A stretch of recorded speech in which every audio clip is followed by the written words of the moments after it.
This is Doug DeMuro, and today we're down to the end of the year, the final waning moments of 2023, and that means it's time for the annual Doug Awards. Every year, at the end of the year, I give awards based on all the cars I reviewed over the last year. I have 8 different categories, and I will go through them, and I'm going to go through the top 10 quirks of the year, the weirdest quirks that I saw throughout this year. So let's do it. It's time for the Dougies.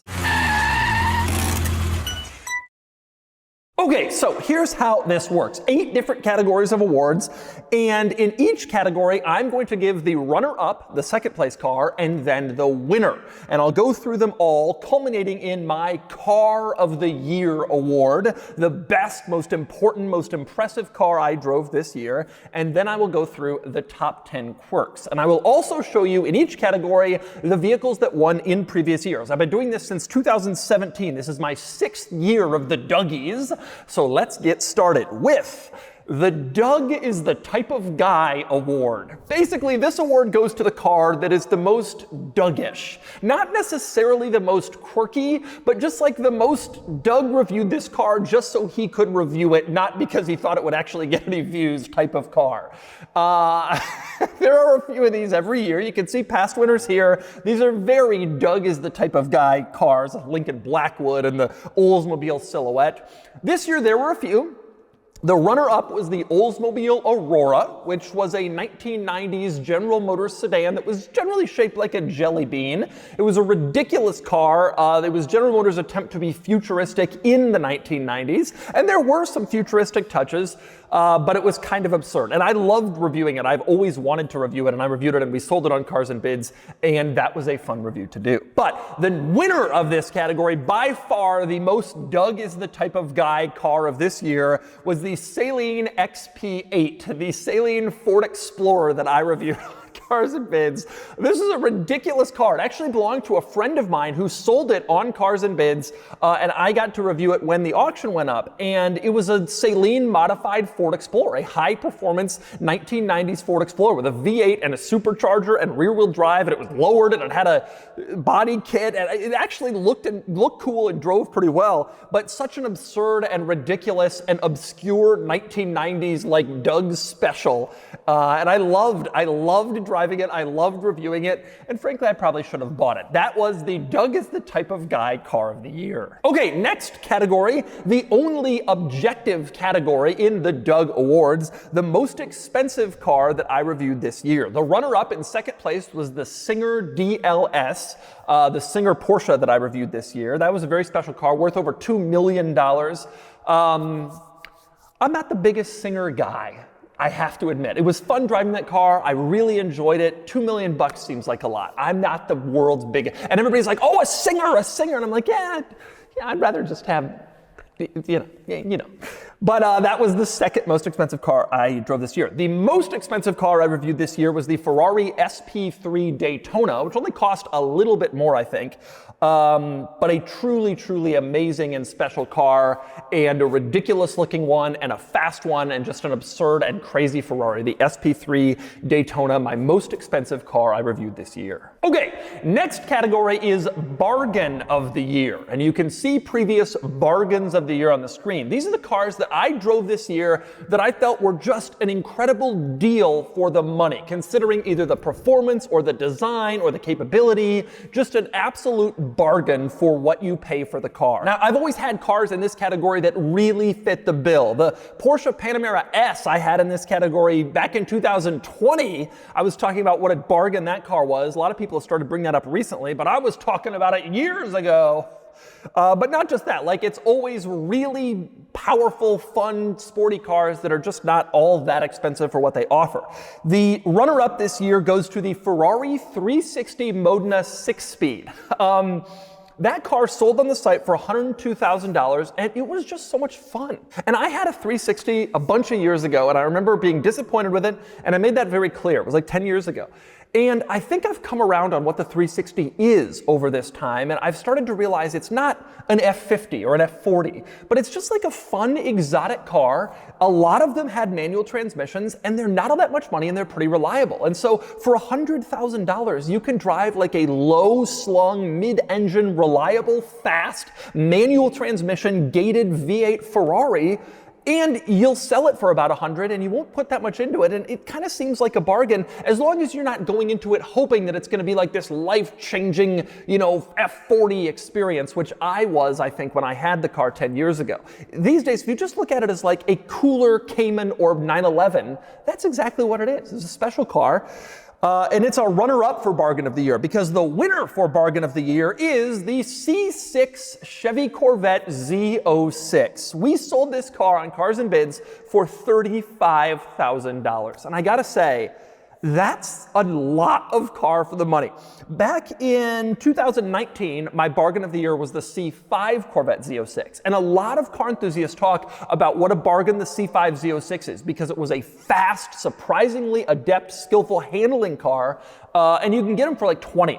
And I think people, while discussing the C5 Z06, have sort of forgotten that the C6 Z06 is even more insane and not that much more money. $35,000 for over 500 horsepower from a 7-liter naturally aspirated V8. Manual transmission was mandatory back then. That's a really, really special car for $35,000. And I think that is a very, very easy Bargain of the Year C6 Z06. It's just a lot of fun. And in the bargain that the C5 Z06 is, I think the C6's bargainness has been lost. And frankly, I kind of think it might be the better bargain of the two, just because the performance level is so much more dramatic for not that much more money. Okay, next up, the biggest surprise of the year. This award goes to a car I didn't have high hopes for, and I showed up to review it and I was like, wow, this is amazing.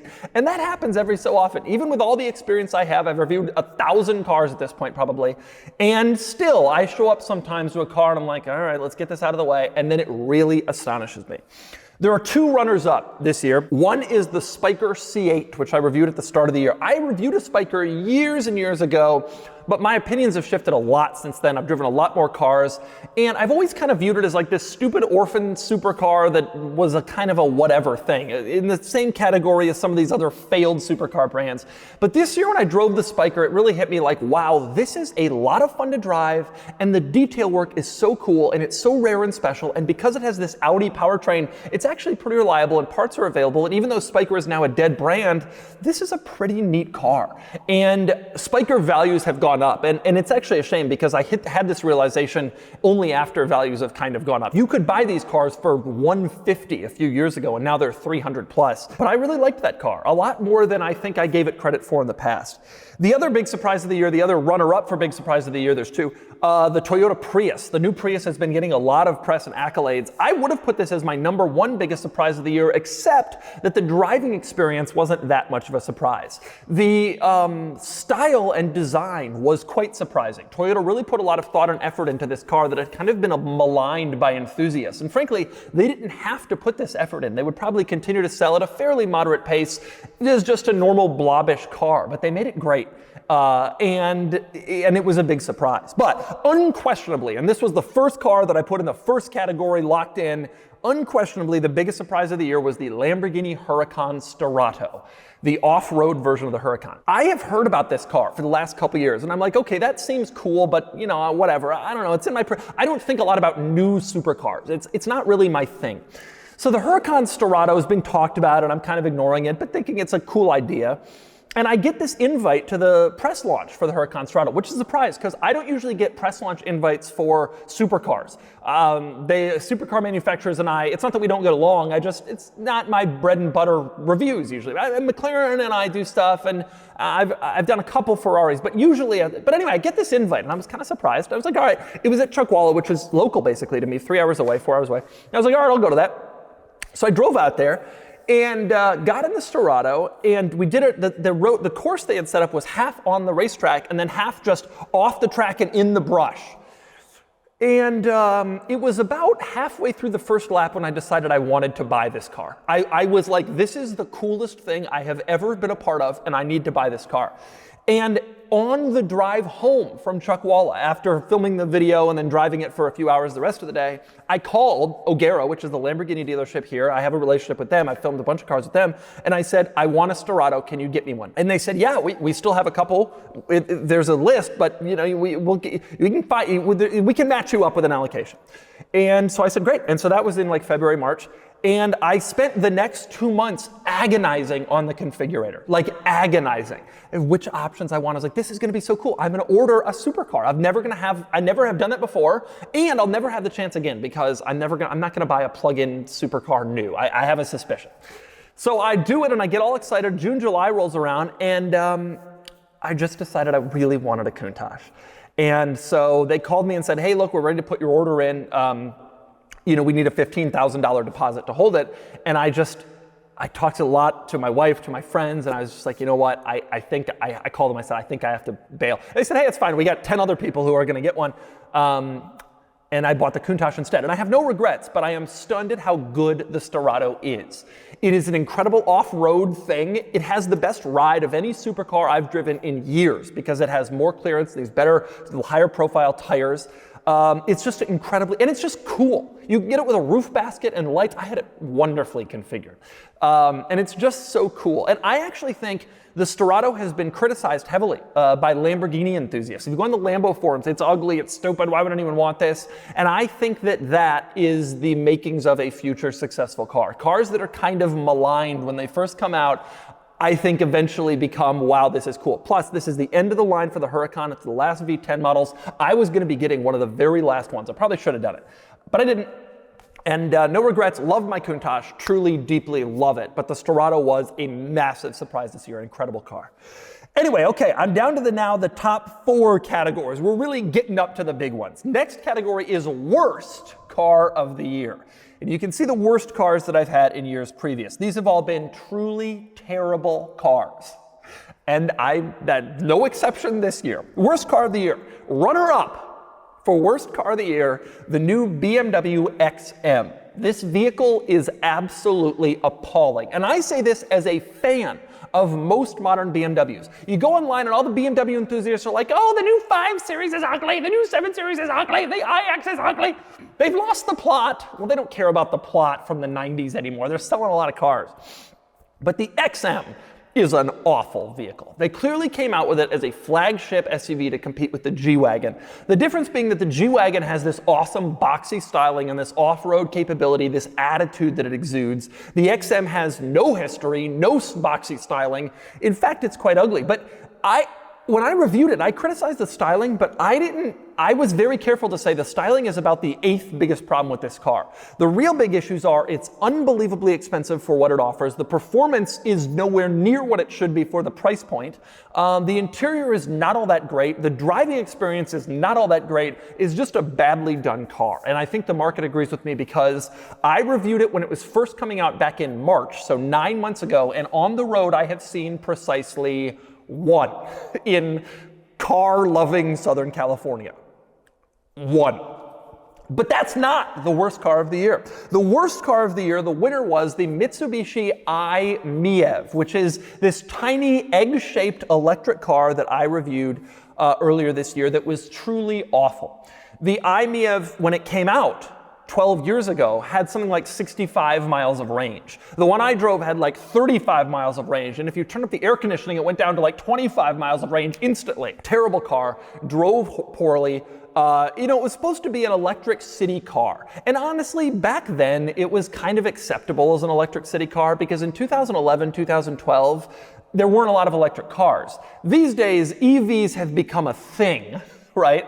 And so the concept of an electric city car that cost, it was like 35, 40 grand back then, it's laughable. It was a truly, truly bad car. Every aspect of it was bad. It looks bad, it drives bad, the tech is bad, the experience is bad. It's too expensive for what it is, even though used ones cost like 6 grand. It was just a bad, bad car. Easily deserves its place as the worst car of the year. But now we're getting down to the really big time categories. Next up, Video of the year. So this is the video that was the most meaningful and impactful to me personally. And I have some very personal takes on the runner-up and the winner. The runner-up, most meaningful video of the year was the Acura Integra Type S. And the reason for this, the Integra Type S video is the very last video I filmed at my filming location that I have used pretty much since I first came to San Diego for the last 4 years. After the Integra Type S video was filmed, we moved filming locations to the Cars and Bids office, which is where I film my videos now. And there's a lot of benefits here. I no longer have to pause for airplanes or trains or people who come up to me. I don't have to worry about weather. However, I went and totaled it up at one point, but I filmed probably like 250 videos, maybe 350 videos, something like that at my old filming location. I was there almost every day. I had befriended this old couple who would walk around because it was near like a stream and some trees and some green hills, and it was a nice little spot, kind of this out of the way secluded parking lot.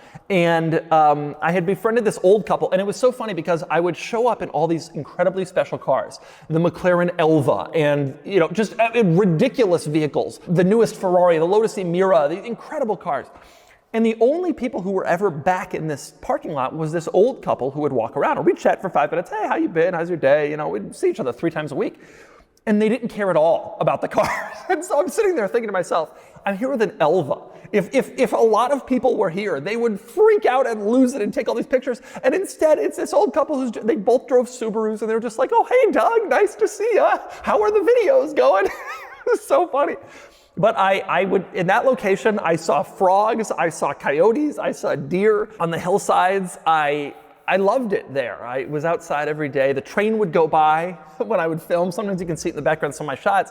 The train would go by, and at some point, the train conductor recognized me, and then he would start to honk a little doot, doot, doot, doot, doot, doot, doot, with a train horn when he went by. It was like the local commuter train. It was a great time, and I much prefer this location. It's closer to my house, et cetera, et cetera. But I really miss that. And when I filmed that Type S video, I took a lot of pictures, and it was kind of a special moment. I have actually filmed a couple videos in that old location since then for various logistical reasons, and I'm sure I'll film there 3 or 4 times a year going forward. But I used to be there 3 or 4 times a week, and I became bonded with this place. Anyway, that's the runner-up for the most important, most meaningful video. The most meaningful video of the year, though, of course, was the reveal of my Carrera GT. In that video, I told you this story about kind of my origin and how I got started and how I had always wanted one of these cars. And it was just a tremendously special and impactful thing. I have heard from people all over the world that this video was tremendously meaningful to them. People have stopped me on the street nationally and told me how much this video meant and how special it was to watch and to watch me kind of achieve this dream. A lot of people are sort of achieving a dream in the background. And I've been doing this in front of your face for the last 10 years. Some people have been following me since I was on Jalopnik with a Nissan S Cargo that I bought for $6,000. And to watch that happen is kind of special. And to watch, and for me, of course, is tremendously special. And that was not only the most meaningful video of this year, but probably the most meaningful video that I've ever filmed. And I think about it all the time. When I drive this car, how meaningful and special it is. There's a little thing in the center that says Carrera GT, and sometimes I look over it and I'm just like, I can't believe this. This is so special. If you haven't, that video got to #1 on YouTube trending. If you haven't seen it, I suggest watching. It was a very impactful moment and definitely the most special moment of this year. Okay, down to the top 2. The 2 most important car video categories of the year in the Doug Awards. #1 of the 2, the quirkiest car of the year. I am all about quirks on this channel, and I always review quirky, weird cars. And being able to review cars that we're selling on Cars and Bids has given me kind of a new lease on life of being able to review these quirky cars. Because financially, they don't make an enormous amount of sense compared to videos with new cars, but now we're selling them on the site, and so I can justify the cost. Hey, it's not going to make as much money, but it'll bring people to the site. So I've been able to review more quirky cars this year than in past years. And there have been some very quirky ones. Interestingly, both the runner-up and the winner were not cars we sold on Cars and Bids, although previous cars have been. So, quirkiest car of the year, runner-up, the BYD Han, which was the Chinese electric sedan that I reviewed. And it looked like a pretty tame and boring car on the outside, but it had a ridiculous amount of absolutely absurd quirks, and it was a wonderful car to review. Just absurd. For a guy who's into quirks, that was like a 27-minute video about this fairly tame sedan just because there was so much weird stuff to talk about. The quirkiest car of the year, however, is the SCG Boot, which was an absurd off-road vehicle, super low volume, very obscure, and absolutely insane. This car raced and won at Baja against the Ford Bronco, which had factory support. The Boot was this brainchild of a rich guy on the East Coast named Jim Glickenhaus, and it's an absurd car. And I drove it around Bedford in New York, which is this very quiet community that people, they've retired from the city, they've got an S-Class, they just want to be left alone. And I'm driving this monster truck thing around, and it was absolutely an absurd, ridiculous vehicle. In itself, there weren't a lot of individual weird quirks about it, but as a total car, it was so quirky and so insane, and I loved driving it, and it was just absolutely absurd. So that's the quirkiest car of the year. And as you can see on this list, it joins some other really special quirky cars that I've reviewed over the years that have been some of my very best and most famous videos, and the SCG Boot is now in that group. But our final category is the car of the year. This is the new car that I reviewed this year that was the best. The very best new car I reviewed in 2023. All these publications give out car of the year awards. Some of them are kind of sketchy in terms of who pays for what and it doesn't matter. Mine is not. I am basing this on what I truly thought was the car of the year. So in this category, I give 5 runners up and then the winner. So number 5 runner-up, the new Volvo EX30. This is a compact electric SUV. It is a great car with excellent packaging and excellent pricing, and I was really, really impressed with it this year. Just reviewed it a few weeks ago, and it's a really excellent electric car. And I think it has the potential to really cause a stir in the electric car scene because of its price point and because of all that it packs into itself. And it's a very impressive little electric SUV. 4th runner-up, the Kia EV6 GT. I am obsessed with the Kia EV6 GT. It's too obscure to have won the overall Car of the Year award, but it's basically a high-performance version of their compact electric crossover, and it's faster than my Carrera GT, and it's not all that expensive, and it has great packaging, a roomy interior. It's probably my favorite. People ask me all the time, oh, what electric SUV should I get? And they want me to say the Tesla Model Y. And I do tell them, hey, that's great, but you should really look at the Kia EV6 GT. And they say to me, what? But it's great. The number 3 runner-up for Car of the Year, the Kia EV9. This was Kia's 3-row electric vehicle, and it's really excellent. And it was the very first 3-row electric SUV that's kind of hit the masses. Like, it starts in the $50,000-ish range, which is fairly reasonable for a 3-row SUV these days. And it's just good. Like, it actually offers 3-row family capability, and it's just a good overall vehicle. I drove it with 6 family members all the way to Orange County, like an hour, a little over an hour, and then back, and it was excellent. And it is excellent, and it's a great electric 3-row SUV, one of the best cars I've driven this year. The number 2 runner-up for Car of the Year was the Lamborghini Huracan Storado, for all the reasons I said before. It is one of the very best modern exotic cars I have driven. It's just excellent, and it's such a cool idea, an off-road Huracan, and one of the last Lambos with a big old V10. The number 1 runner-up, so the number 2 choice for Car of the Year, is the new Ferrari 296 GTB. That's just an amazing car. It's a 6-cylinder, doesn't have the noise, everybody's complaining, but it's just an amazing car. It is much better than the F8, which was kind of a stupid little stopgap between the 488 and the new car. I think it's the best new mid-engine Ferrari since the 458, which came out in 2010, so 14 years ago. It's just an excellent car. It drives amazingly. It looks absolutely beautiful. The first beautiful non-Pininfarina Ferrari. The tech is decent. It's just a good all-around car, like a seriously excellent vehicle. But it is not the winner. The winner for my Car of the Year award this year, and I'm cringing a little as I'm saying this because I'm going to get an enormous amount of complaints in the comments for this car. My Car of the Year is the Ferrari Daytona SP3. This car costs $2.5 million.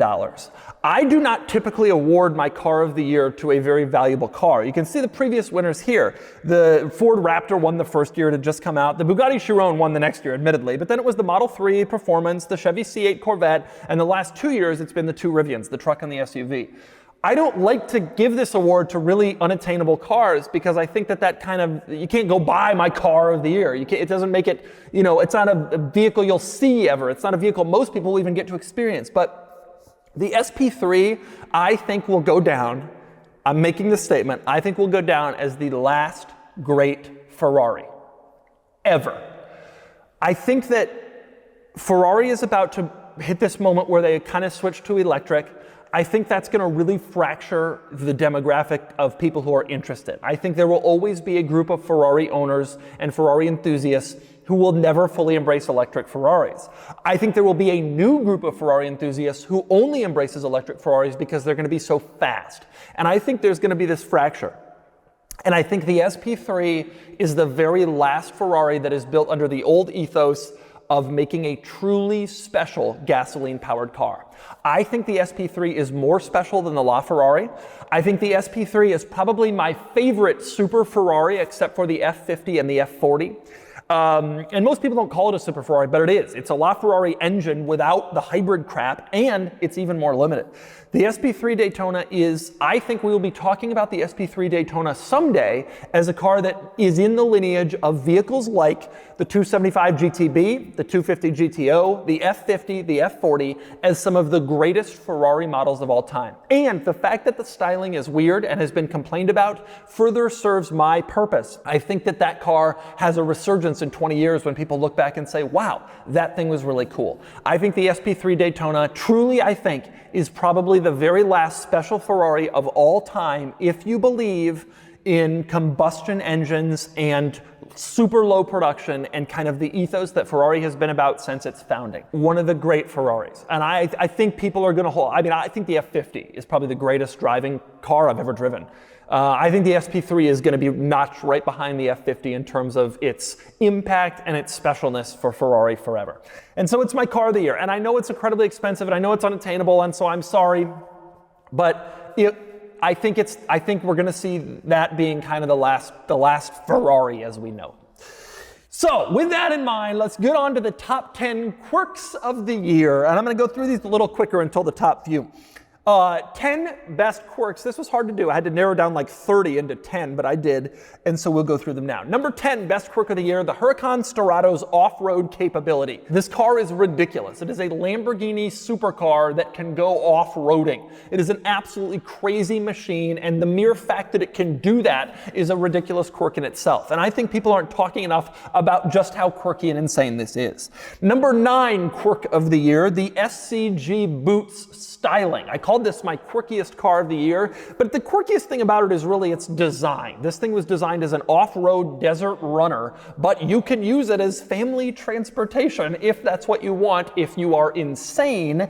And I think that car is just looking at it draws such a crowd. It's such a crazy thing. Number 8 quirk of the year, the Fisker Ocean rear windows that go down. And I'm not talking about the back window, the tailgate, which does go down, but the side windows in the cargo area go down for reasons completely unknown. There's no seats back there. They just go down. It's kind of a bizarre thing. There are a lot of weird quirks about the Fisker Ocean, but that is the weirdest, quirkiest. Number 7, top 10 quirks of the year, the Mercedes-Benz Metris Maybach tribute van that I reviewed. The fact that the iPad can open everything automatically. There is a button to open up your espresso maker and have it automatically revealed. There is a button to open up your refrigerator and have it automatically revealed. These are wonderful quirks that nobody needs, but it has them. Number 6, top quirk of the year, the Subaru XT Air airplane stuff. The Subaru XT was this wedge-shaped, ridiculous 80s Subaru that they were trying to convince you had something to do with the fact that Subaru, their parent company, worked with jet fighter planes. So they gave it like a joystick rudder for a manual gear selector. They gave it this absolutely absurd steering wheel that was intended to not really look like a car steering wheel. You weren't in a car, you were in a plane. Same deal with the gauge cluster, which was absurd. It looked like a lighted runway going out in front of you. It was just this crazy thing, and people have made jet-inspired cars since then, the Lamborghini Reventone, but this was an 80s, not all that expensive jet-inspired car, and it's just really funny to look back at it. Number 5, craziest quirks of the year, the Lamborghini Huracan STO front trunk release. I especially liked this great trick. The Huracan STO, to get into the front trunk, you go into where the latch and the driver's footwell should be for the front trunk, but instead there is a cord there, a red cord. You pull on it and it just pulls down a key. And you're like, what the hell is this? It turns out the key opens up these little screws on the front hood. You have to manually walk out to the front hood, open the screws with the key, and then you can open up the front hood. So instead of a latch, where the latch should have been, it has this key on this cord, and then you have to just DIY the whole process yourself. Absolutely stupid and wonderful. Okay, number 4, quirkiest quirk of the year, the BYD Han and its in-car karaoke system. Yes, that's right. The BYD Han, this ridiculous Chinese car I reviewed, had an in-car karaoke machine complete with a wireless microphone and a camera. I presume it only operates in park, but there was an app in the infotainment system. You could go to karaoke and then you could sing on the camera and I guess record yourself. You're already singing in your car to the radio. Well, here we're going to formalize it with a in-car karaoke machine. And that's only the number 4 quirk of the year. Number 3 quirk of the year, the Mitsubishi i-MiEV antenna key. This thing. The i-MiEV did have a regular key that you would put in the car and twist it, but there was also this accessory that had a screen and an antenna. And what it was used for was setting the car charging. You would plug it in and then you could set the charge time on this antenna key. And you had to have the antenna. You know, these days you just have an app that communicates to the car. This thing, you had to have the antenna up and the screen, and you would just type in like when you wanted to charge, and it was like a BlackBerry, and then I guess the car would charge at that time. It was so ridiculous and just fitting of the i-MiEV, actually. Okay, getting to the top ones. The number 2 quirkiest quirk of the year, the Citroen Exantia and its absolutely absurd keypad that you had to enter a code in order to drive the car. So the Citroen Exantia has a key. You turn it and twist it and it doesn't start because before you can start the car with the key, you had to type in a 4-digit keypad code like a PIN on an ATM, a PIN number on an ATM machine, and only then would there were a little light that would turn green, and then you could put the key in and start the car. Just a ridiculous idea, but they did that. And so instead of just a key, you had to put in a PIN first and then twist the key. But unquestionably, and this was obvious to me from the moment I started looking through the year's quirks, the quirkiest quirk of the year, unquestionably, was the BYD Han's trim levels. Okay, I told this story on Matt Farah's podcast. The BYD Han doesn't have trim levels like your car, LE, XLE, Limited. The trim levels are the 0 to 60 times. So I drove a Han 3.7S because it did 0 to 60 in 3.7 seconds. And they badged the car on the outside by the 0 to 60 times. So it literally said on it, Han 3.7S. And if you were cheap and you bought a slower BYD Han, then it would say Han 4.8S or Han 5.6S. And as you're driving around, you can look and see, oh wow, that guy got the 3.7S. That is the fast Han. And so instead of like, the F430, and then you see the Scuderia, you have to kind of know because it's got all these little subtle touches. The BYD Han, you just look at the back and they've printed the 0 to 60 time as the trim level, one of the most absurd things I have ever seen any automaker do. And I absolutely love it. And you can see here the past winners of Quirk of the Year. There were some amazing ones. The Ferrari F50 shoes, the CRT screens, and the Lagonda and the Vector W8. I mean, There are great quirks in the car world. The BYD Han trim levels. Anyway, there you go. Those are all of the Doug Awards this year, all of the happenings over the past year. It has been a fantastic year for Doug, for Cars and Bids, and for my YouTube channel. I still keep reviewing all the cool stuff, all the new cars, all the weird, quirky old cars. I love doing it. A lot of my viewers have migrated from YouTube to TikTok, and the numbers aren't as strong as they once were. But I still love doing this, and they're still very strong, and I still really appreciate people watching and enjoying. And I still get people come up to me on the street every day and tell me how much they enjoyed my videos, and it's a lot of fun. And I really am glad that you guys came around for another great year. See you in 24.